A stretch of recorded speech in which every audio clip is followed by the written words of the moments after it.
Hello, my name is Charlie, and I'm a member of the Decarb Healthcare Community Team, here to present you this roadmap on how the electric grid might near zero emissions by 2035. Hopefully you'll find this piece helpful to you as you consider your own decarbonization planning, in particular, purchased energy categorized within the Scope 2 emissions. So let's hop right on in.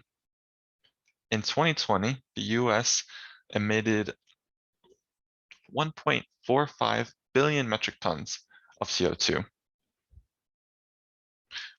via electricity generation.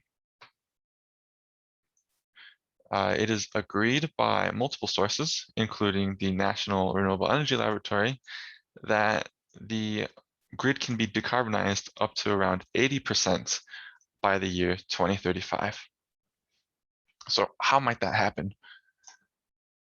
Well, firstly, we would want to decarbonize the fossil fuel-driven power plants with readily available carbon capture technology.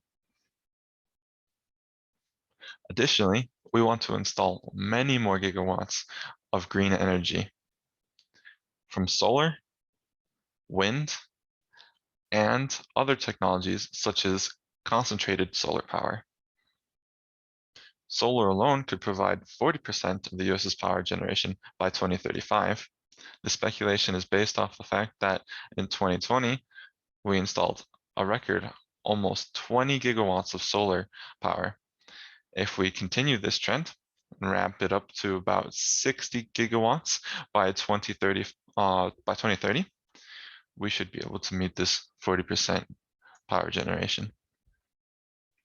Additionally, the energy grid will need to be updated with new transmission lines, grid-forming inverters, and energy storage facilities to help regulate supply and demand. Because did you know, often renewable energy plants are manually ramped down because supply on the electric grid cannot exceed demand. Well, if you learned something or are interested in learning more, or even sharing your own decarbonization efforts, please join us at decarbhealthcare.com/community.